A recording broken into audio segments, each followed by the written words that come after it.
स्कंद दुसरा अध्याय 9.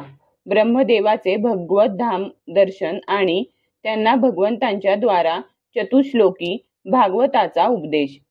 श्री शुक म्हणाले, परीक्षिता, जसे स्वप्नात पाहिलेल्या पदार्थाशी पाहणाऱ्याचा संबंध नसतो, तसेच देहाहून वेगळ्या अशा ज्ञानस्वरूप आत्म्याचा स्वतःशी मायेखेरीज दृश्य पदार्थाबरोबर काहीही संबंध नसतो. विविध रूपे धारण केलेल्या मायेच्या कारणाने तो पुरुषही विविध रूपांचा भासतो. जेव्हा तो त्या गुणांत रममाण होतो तेव्हा हा मी आहे आणि हे माझे आहे असे मानू लागतो. परंतु जेव्हा काल आणि माया या दोन्हींच्या पलीकडे जाऊन आपल्या अनंत स्वरूपात मोहरहित होऊन रममाण होतो तेव्हा मी माझे हा भाव सोडून तो पूर्ण उदासीन होतो. ब्रह्मदेवाच्या निष्कपट तपस्येने प्रसन्न होऊन भगवंतांनी त्याला आपल्या रूपाचे दर्शन करविले आणि आत्मतत्वाचे ज्ञान होण्यासाठी ज्या परम सत्य वस्तूचा उपदेश केला तोच मी आता तुला सांगतो. तिन्ही लोकांचे परम गुरु आदिदेव ब्रह्मदेव आपल्या जन्मस्थानी कमळावर बसून सृष्टी रचना करण्याच्या इच्छेने विचार करू लागले.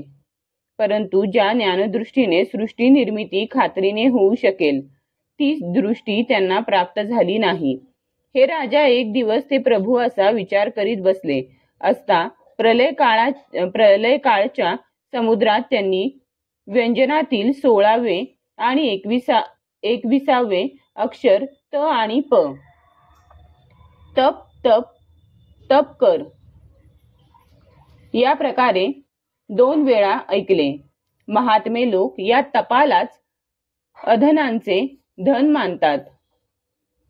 हे ऐकून ब्रह्मदेवांनी हे शब्द उच्चारणाऱ्याला पाहण्याच्या इच्छेने 4 दिशांकडे पाहिले, पण तेथे दुसरे कोणीच दिसले नाही. ते आपल्या कमळावर बसले आणि मला तप करण्याची जणू आज्ञा झाली आहे असा निश्चय करून आणि त्यातच आपले हित आहे असे समजून त्यांनी मनाने तपाला प्रारंभ केला. ब्रह्मदेव तपस्वी लोकांमध्ये सर्वात मोठे तपस्वी आहेत. त्यांचे ज्ञान अमोघ आहे. त्यांनी त्यावेळी दिव्य 1000 वर्षांपर्यंत एकाग्र चित्ताने आपले प्राण, मन, कर्मेंद्रिये आणि ज्ञानेंद्रिये यांना आपल्या अधीन ठेवून तपश्चर्या केली. त्यामुळे ते सर्व लोकांना प्रकाशित करण्यास समर्थ झाले. त्यांच्या तपश्चर्येने प्रसन्न होऊन भगवंतांनी त्यांना जो सर्वात श्रेष्ठ आहे आणि ज्याच्या पलीकडे दुसरा लोक नाही असा आपला वैकुंठ लोक दाखविला. त्या लोकात कोणत्याही प्रकारचे क्लेश, मोह आणि भय नाही. आत्मवेत्ते ज्ञानी त्याची स्तुती करीत असतात. तेथे रजोगुण, तमोगुण आणि यांनी मिश्र असा सत्वगुण पण नाही. तेथे काळाचा प्रभाव चालत नाही की माया पाय ठेवू शकत नाही.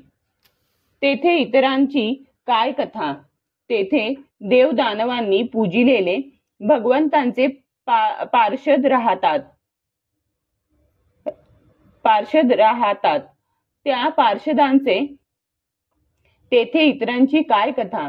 तेथे देवदानवांनी पूजिलेले भगवंतांचे पार्षद राहतात. त्या पार्षदांचे उज्ज्वल श्यामवर्ण शरीर आहे. कमळाप्रमाणे नेत्र आहेत. ते पितांबरधारी आहेत. त्यांचे तेज दिव्य असून ते कोमलतेची मूर्तीच आहेत. सर्वांना 4 हात आहेत. ते स्वतः अत्यंत तेजस्वी असून रत्नजडित सुवर्णाची प्रभायुक्त आभूषणेही ते धारण करतात. त्यांचे रूप प्रवाळ वेंडूर्य आणि कमळाच्या उज्ज्वल तंतूसारखे आहे.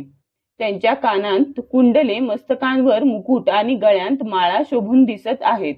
जसे आकाश चमकणाऱ्या विजेप्रमाणे असणाऱ्या ढगांनी शोभून दिसते तसाच तो लोक सुंदर स्त्रियांप्रमाणे कांती असणाऱ्या दिव्य तेजोमय महात्म्यांच्या विमानांनी सर्वत्र सुशोभित झालेला असतो. त्या वैकुंठ लोकात लक्ष्मी सुंदर रूप धारण करून आपल्या अनेक विभूतींद्वारा भगवंतांच्या चरणकमलांची अनेक प्रकारे सेवा करीत असते. कधी कधी ती झोपाळ्यावर बसून आपल्या प्रियतम भगवंतांच्या लीलांचे गायन करू लागते. तेव्हा भ्रमर स्वतः लक्ष्मीचे गुणगान करू लागतात.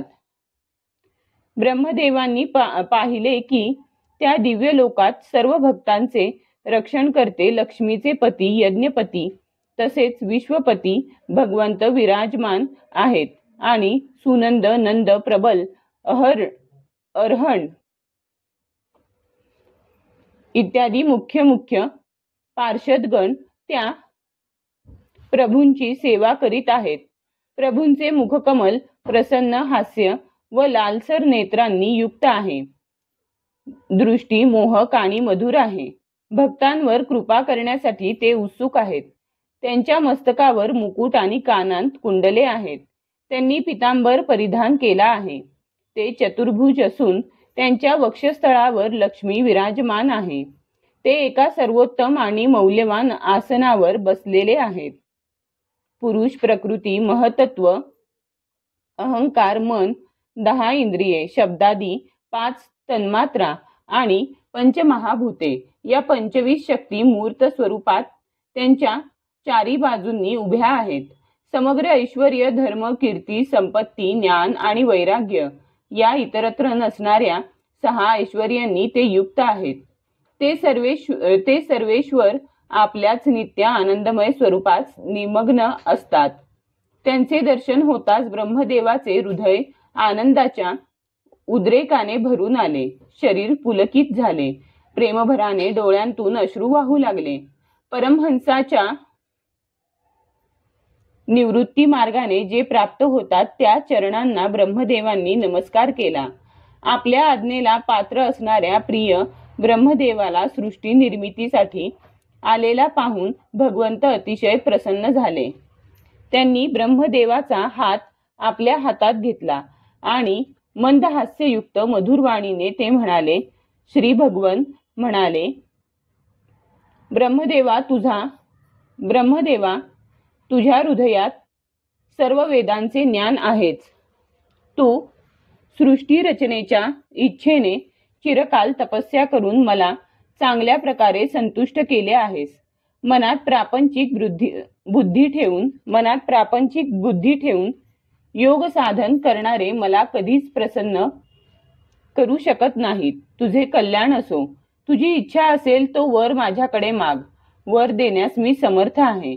जीवांच्या सर्व कल्याणकारी साधनांचे पर्यवसान माझे दर्शन हेच आहे. तू एकांतात माझी वाणी ऐकून एवढी घोर तपश्चर्या केलीस. म्हणूनच माझ्या इच्छेनेच तुला माझ्या लोकांचे दर्शन झाले. सृष्टी रचनेविषयी किंकर्तव्य मूढ झालेल्या तुला तप करण्याची मी आज्ञा केली. कारण हे निष्पाप ब्रह्मदेवा, तप हे माझे हृदय आहे आणि मी स्वतः तपाचा आत्मा आहे. मी तपानेच या सृष्टीची उत्पत्ती करतो. तपानेच तिचे धारण पोषण करतो आणि पुन्हा तपानेच या सृष्टीला विलीन करतो. तप ही माझी एक श्रेष्ठ शक्ती आहे.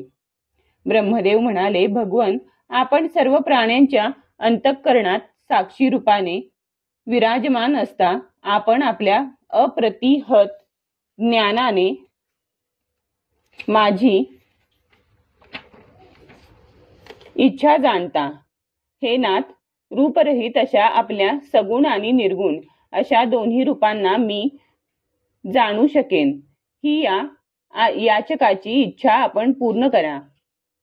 आपण मायेचे स्वामी आहात. आपण केलेला संकल्प कधी व्यर्थ जात नाही. जसा कोळी आपल्या तोंडातून धागा काढून तो विणून त्यात किडा करतो आणि पुन्हा तो आपल्यातच लीन करून घेतो, त्याप्रमाणे आपणही आपल्या मायेचा आश्रय घेऊन या विविध शक्ती संपन्न अशा जगताची उत्पत्ती, पालन आणि संहार करण्यासाठी आपण स्वतःच अनेक रूपे घेता आणि क्रीडा करता. हे आपण कसे करता त्याचे मर्म मी जाणू शकेन असे ज्ञान आपण मला द्या. आपण माझ्यावर अशी कृपा करा की मी तत्परतेने आपल्या आज्ञेचे पालन करू शकेन. आणि सृष्टीची रचना करतेवेळी माझ्या कर्तेपणाच्या अभिमानाने बांधला जाणार नाही. प्रभो, आपण एखाद्या मित्रासारखा माझा मित्र म्हणून स्वीकार केला आहे. म्हणून मी जेव्हा सृष्टी रचना करण्याच्या रूपाने आपली सेवा करू लागेल आणि सावधानतेने पूर्वसृष्टीच्या गुणकर्मानुसार जीवांचे विभाजन करू लागेल, तेव्हा स्वतःला जन्मकर्मापासून स्वतंत्र मानण्याचा अभिमान मला होऊ नये.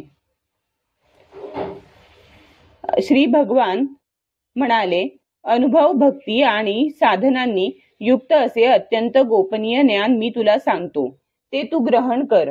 माझा जेवढा विस्तार आहे, माझे जे लक्षण आहे, माझी जितकी आणि जशी रूपे आहे, माझा जेवढा विस्तार आहे, माझे जे लक्षण आहे, माझी जितकी आणि जशी रूपे, गुण आणि लीला आहेत, त्यांच्या तत्वांचा तू माझ्या कृपेने योग्यरित्या अनुभव घे. सृष्टीच्या अगोदर केवळ मीच होतो. माझ्या व्यतिरिक्त स्थूल, सूक्ष्म किंवा या दोन्हींचे कारण अज्ञान तेही नव्हते. या सृष्टीच्या उत्पत्तीनंतर जे काही प्रतीत होत आहे तेही मीच आहे. तसेच प्रलयानंतर जे काही शिल्लक राहील तेही मीच असेन.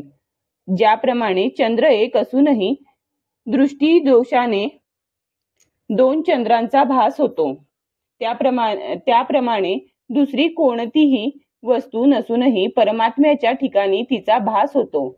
आणि ज्याप्रमाणे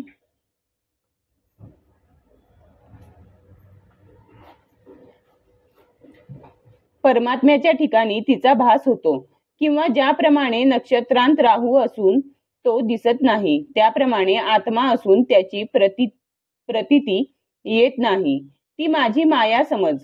प्राण्यांच्या पंचमहाभूत रचित लहान मोठ्या शरीरांत आकाशादी पंचमहाभूते, ती शरीरे त्यांचे कार्य असल्याने त्यांच्यात प्रवेश करतात असे वाटते, पण सुरुवातीपासूनच त्या ठिकाणी कारण रूपाने ती असल्या कारणाने प्रवेश करीतही नाहीत. हे जसे तसेच त्या प्राण्यांच्या शरीराच्या दृष्टीने मी त्यांच्यामध्ये आत्म्याच्या रूपाने प्रवेश केला आहे असे वाटते, पण आत्मदृष्टीने पाहता माझ्या व्यतिरिक्त दुसरी कोणतीच वस्तू नसल्याने त्यांच्यामध्ये माझा प्रवेश झालेलाही नाही. जे सर्व ठिकाणी सदोदित असते तेच आत्मतत्व होय. हेच तत्व जिज्ञासू माणसाने अन्वय व्यतिरेकाने जाणावे. ब्रह्मदेवा, तू अविचल समाधीने या सिद्धांतावर पूर्ण निष्ठा ठेव. यामुळे कोणत्याही कल्पामध्ये तुला कधीही मोह होणार नाही. श्री शुक म्हणाले, लोकपितामह ब्रह्मदेवाला अशा प्रकारे उपदेश करून ज्यांना जन्म नाही, अशा भगवंतांनी ब्रह्मदेवाच्या देखत आपले रूप अदृश्य केले. सर्वभूत स्वरूप ब्रह्मदेवाने भगवंतांनी आपले इंद्रियांना दिसणारे स्वरूप अदृश्य केल्याचे पाहिले. तेव्हा त्याने हात जोडून त्यांना नमस्कार केला आणि पहिल्या